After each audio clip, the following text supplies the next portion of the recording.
کہانی مہر اندلیب قسط نمبر 2۔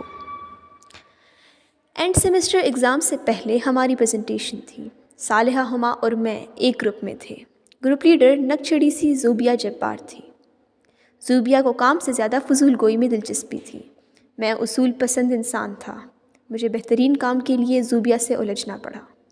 نتیجتاً زوبیہ جبار نے گروپ سے کنارہ کشی کا اعلان کر دیا۔ میں بھی غصے میں سب کچھ چھوڑ چھاڑ کر لائبریری چلا آیا۔ تقریباً آدھے گھنٹے بعد صالحہ ہما لائبریری میں داخل ہوتے ہی سیدھا میرے ڈیسک کے سامنے آ کھڑی ہوئی اور سادگی سے مجھے مخاطب کیا۔ فیضان صاحب، کچھ پریزنٹیشن کے ٹاپکس پر 15 منٹ بعد میٹنگ ہے۔ آپ اپنے پوائنٹس تیار رکھیے گا۔ ہم چاہتے ہیں جلد از جلد اس پریزنٹیشن سے نمٹ لیں۔ میں نے حیرت سے اسے دیکھا۔ ابھی کچھ دیر پہلے اچھی خاصی تو میں ہو چکی تھی۔ کسی بگڑے ہوئے بچے کی طرح میں نے چہرے کے زاویے بگاڑے۔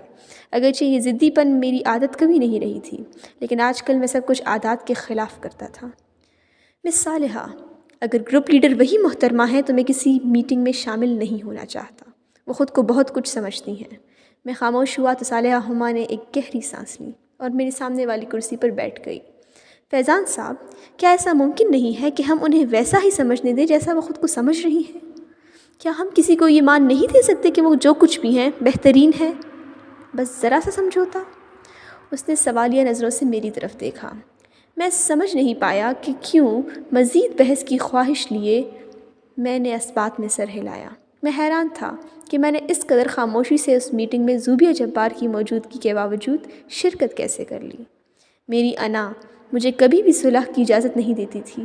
شاید مجھے صالحہ ہما کی بات نے مخمصے میں ڈال دیا ہو۔ اس کے بعد صالحہ ہما سے میرا رابطہ صرف دعا سلام تک ہی محدود رہا۔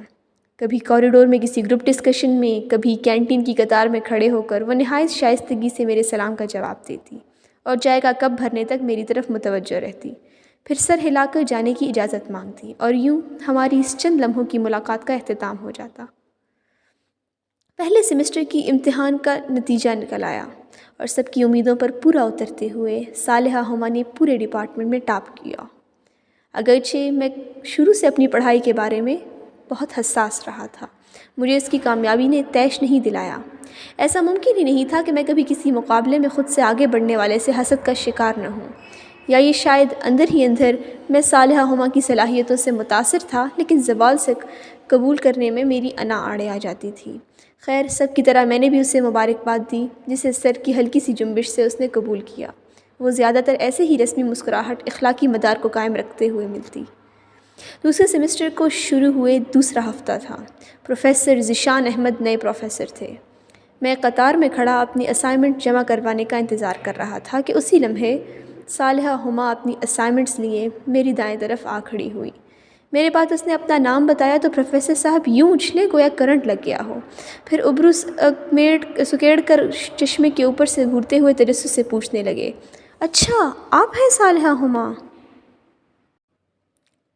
یقیناً ان تک بھی صالحہ ہما کی کامیابیوں کے قصیدے پہنچ چکے تھے۔ صالحہ نے اس بات میں سر ہلایا۔ بوڑھے پروفیسر نے مشکوک انداز میں اسے دیکھا، پھر بولے، صالحہ ہما کون ہے؟ ایک لفظ میں بتائیں۔ شاید ان کے لیے بھی میری طرح اس سادہ سی دکھنے والی لڑکی کی صلاحیتوں اور قابلیتوں پر اعتبار کرنا مشکل تھا۔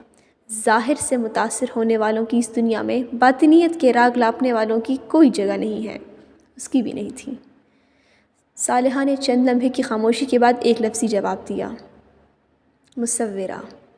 پروفیسر زیر لب مسکرائے، جسے جواب سے متاثر ہوئے ہوں۔ بہت خوب، دنیا کے سارے رنگوں کو جذب کیا ہوا ہے آپ نے مصورہ صاحبہ۔ پھر ذرا رازداری سے بولے، مس صالحہ، رنگوں کی دنیا میں کھو کر اس دنیا سے غافل مت ہو جائیے گا۔ یہاں جو رنگ جتنا کھلا ہے وہ اتنا ہی سیاہ ہے۔ یاد رکھیے، سیاہ میں صرف ایک خامی ہے، دوسرے کو بھی بے رنگ کر دیتا ہے۔ صالحہ دھیمی سی مسکراہٹ سے سننے کے بعد صرف اتنا بولی، ضرور سر، ان رنگوں نے ہی تو بدلتے رنگوں کو پہچاننے کا ہنر عطا کیا ہے۔ اس فلسفے کی مجھے ابھی سمجھ نہیں آئی۔ یہ فلسفے یا تو بوڑھے لوگوں کو سمجھ میں آتے ہیں یا خبتی بے عقل لوگوں کو۔ خدا کا شکر تھا میں ان دونوں کیٹیگریز میں نہیں آتا تھا۔ صالحہ یہ کہہ کر چلی گئی۔ خدا جانے میرے دل میں کیا خیال آیا، میں بھی اس کے پیچھے لپکا اور اسے آواز دی، مس صالحہ، رنگ بھی کچھ سکھا سکتے ہیں۔ یہ وہ واحد بات تھی جو مجھے سمجھ آئی تھی۔ شاید میں اس سے بات کرنے کا کوئی بہانہ ڈھونڈ رہا تھا۔ مجھے ایک نظر دیکھنے کے بعد وہ سامنے دیکھ کر چلتے ہوئے بولی، جی بالکل، قدرت کی ہر تخلیق استاد ہوتی ہے اور میرے محسن رنگ ہیں۔ مجھے اس کی بات سننے کے لیے اس کے ساتھ قدم ملا کر چلتے ہوئے دقت پیش آ رہی تھی۔ شاید اسے کہیں جانے کی جلدی تھی، اس لیے وہ جلدی جلدی چل رہی تھی۔ مثلاً؟ میں نے سوال پوچھا۔